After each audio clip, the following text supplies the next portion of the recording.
Hello guys, welcome to another video. Now this league, the god gamer himself, Quinn69, has finally gone 7 out of 7 Uber bosses in hardcore solo Southbound after some of the most grueling and intense boss fights I've ever witnessed. There were some very close calls in a few of those encounters, but congratulations are in order to Quinn on this impressive feat. And so in this video, we're going to be taking a look at the build that Quinn used to down the Uber bosses, a Transcendence Juggernaut that makes use of some interesting mechanics.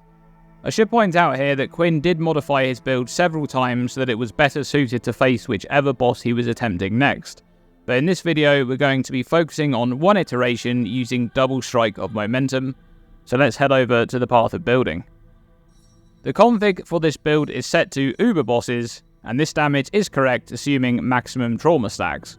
The more realistic damage is probably closer to 60 or 70% of this number on average, considering he rarely had the opportunity to ramp fully before needing to dodge a dangerous boss ability. In truth though, this build didn't need to dodge that many abilities because it could outright tank a lot of them. Even with a much lower max hit than all of the extremely tanky builds that I've broken down already on this channel, Quinn's build has extreme levels of recovery, which we'll get to in a moment. Let's first start with the core of this build, Transcendence. This keystone applies the damage reduction mechanic from armor to elemental damage instead of physical damage, whilst imposing a huge maximum elemental resistance penalty on your build. In reality then, this keystone has two downsides, the maximum resistance penalty and the fact that armor no longer protects you against physical hits. The most common way to solve physical damage when using Transcendence is by stacking as much physical damage taken as other damage types as possible, but Quinn is using a Loreweave unique body armor to solve the maximum resistance penalty, and he's using a two-handed weapon, so his options for gaining meaningful amounts of damage taken as are far more limited since he no longer has access to things like the Lightning Coil or Dawnbreaker. However, whilst Transcendence converts the damage reduction from armor to apply to elemental damage, it doesn't convert the damage reduction provided by modifiers granting additional physical damage reduction, and Quinn is stacking a lot of additional physical damage reduction. The Juggernaut's unflinching and unrelenting ascendancy notables are being taken for an additional maximum endurance charge and an extra 1% physical damage reduction per charge, bringing the total PDR per charge up to 5%. To take advantage of this, Quinn is stacking as many maximum endurance charges as possible. One from the Eventuality Rod Staff, one from each Calm Sign Ring, another from the Arn's Anguish Belt, and when combined with all 3 maximum charges taken on the passive skill tree and the base 3 charges, Quinn has a total of 11 maximum endurance charges for a massive 55% additional physical damage reduction. The Radakesh's Impatience unique boots ensure that this portion of damage reduction is a constant as well, as they make it so that you are considered as having maximum endurance, frenzy and power charges all of the time, even while you have no actual charges. This also means that the reduced elemental damage taken modifier on Unrelenting is always active as well. This interaction is important for the Arn's Anguish Belt too, as while this is providing an additional maximum endurance charge defensively, it also converts endurance charges into brutal charges, and these charges instead grant chance to deal triple damage. However, as mentioned, the Radakesh's Impatience boots specifically state that you count as having maximum endurance charges, and that means that this build is able to benefit from the 55% additional physical damage reduction from having 11 endurance charges, and a whopping 33% chance to deal triple damage from 11 brutal charges. That's a strong combo. So 55% PDR is good, but it's not going to be enough for Quinn to face tank those Uber Shaper slams. So what's next? Well, he's making use of Enduring Cry for another large portion of additional physical damage reduction. This Warcry grants a buff which provides extra PDR based on how many endurance charges you have, and since the build is counted as being on maximum of 11 charges all the time, that's an extra 22% physical damage reduction. The buff only lasts for 2 seconds by default, and the Warcry has a cooldown of 8 seconds. So to get the buff to have 100% uptime, the gem has 20% quality for 40% cooldown recovery rate, and it's being linked to increased duration support. Then on the passive tree, part of the escalation wheel is being taken down here for some Warcry duration and cooldown recovery rate, And up here near the Scion start, the exceptional performance weird is being taken for a lot of increased skill effect duration, and the mastery there for more skill effect duration too, bringing the uptime of Enduring Cry's buff to just over 100%. So that's a total of 77% pure physical damage reduction. That's a lot, but there's a bit more yet. Summon Chaos Golem is being used in the cast when damage taken setup, and since this build is making use of trauma, the self-inflicted damage is constantly proccing this ability, so its buff is actually fairly reliable. At level 20 with 20% quality, Summon Chaos Golem provides a further 6% additional physical damage reduction, bringing the total up to 83%. Quinn is also making use of a rarely used mechanic in Path of Exile, the Bandit power granted by helping Oak in Acts 2. This power grants 1% life regeneration, 2% additional physical damage reduction, and 20% increased physical damage. You may consider this as wasted passive points, since it's the equivalent to having 2 extra points to spend. But in truth, just like with maximum resistances, as you close in on reaching the cap of 90% pure physical damage reduction, every single extra percentage gained is incredibly impactful in terms of just how much damage is preventing in relation to the total damage you're taking. And so, the Oak Bandit power brings the total pure physical damage reduction to an impressive 85%. The final 5% to reach the 90% cap is gained from minor Pantheon powers. Quinn was switching these around a little bit, but both Gruthkol and Tukohama provide the necessary PDR to reach the 90% cap. And since this is additional physical damage reduction, it also applies to physical damage over time such as bleeding.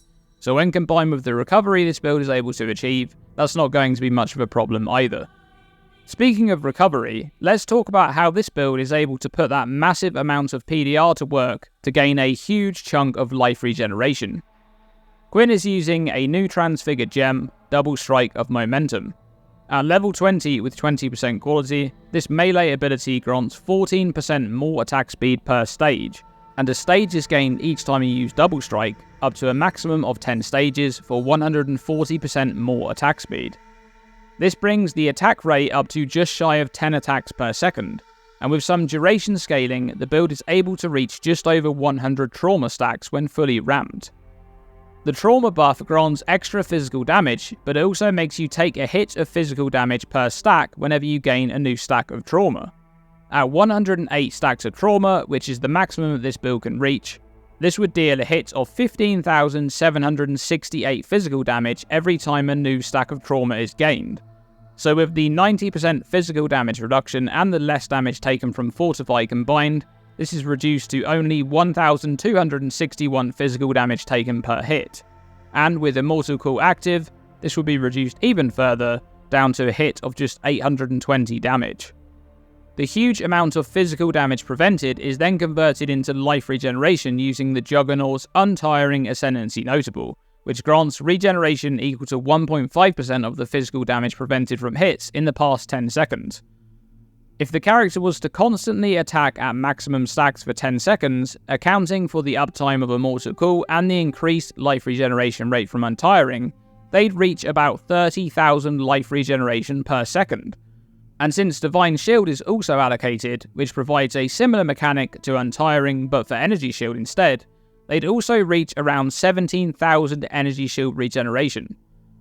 Now obviously, that's not realistic in actual gameplay where you're moving around a lot and have periods of time where you're not attacking. But you can begin to imagine that even with a realistic amount of trauma, this build is able to achieve massive amounts of recovery, which make it incredibly sustainable when combined with its defenses.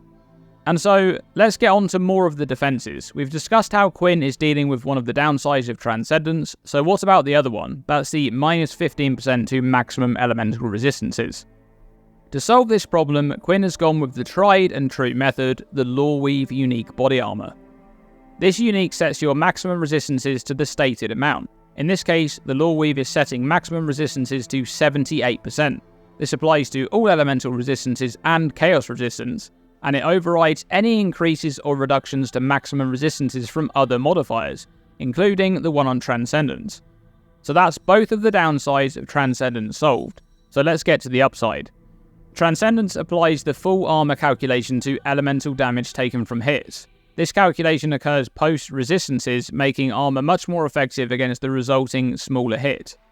Without flasks, the build has about 78,500 armor, which is largely made up from the use of Grace and Determination combined with the Iron Reflexes keystone down here, and a large amount of increased armor on the passive skill tree.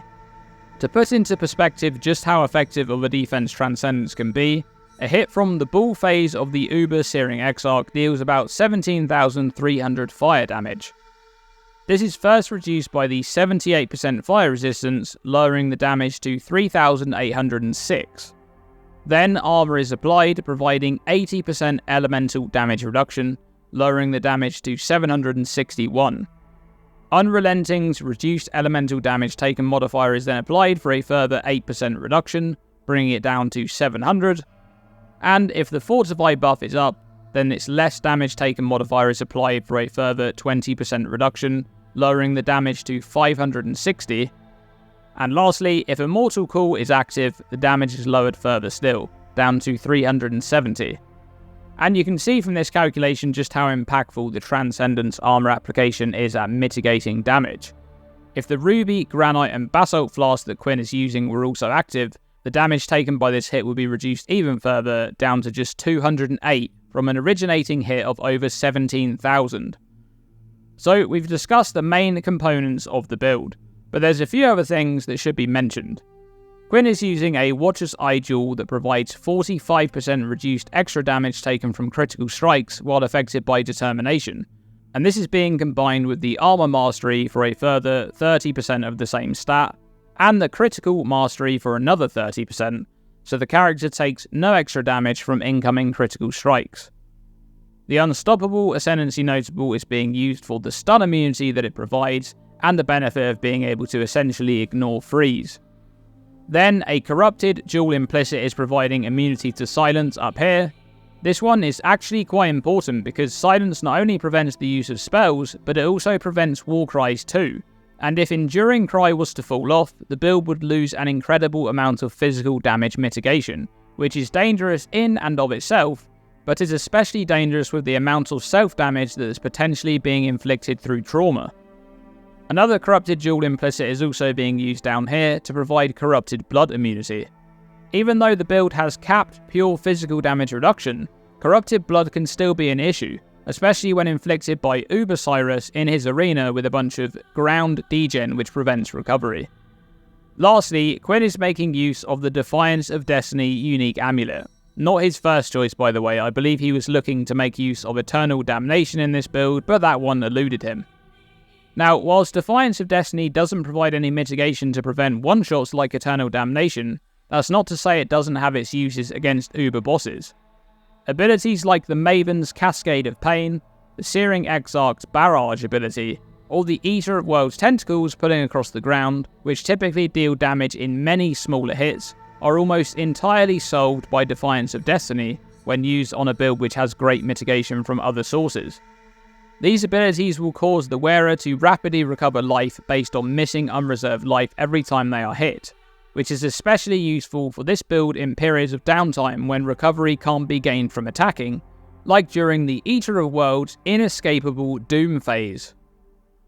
And there you have it, the defensive layers making up Quinn 69's Uber slaying Juggernaut. It's not quite as tanky as many of the other builds I've covered on this channel, but tanky enough to go 7 out of 7.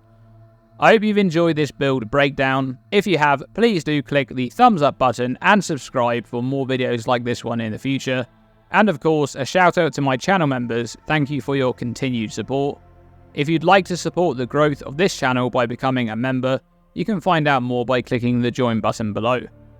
Thanks for watching, and as always, stay tuned and stay safe.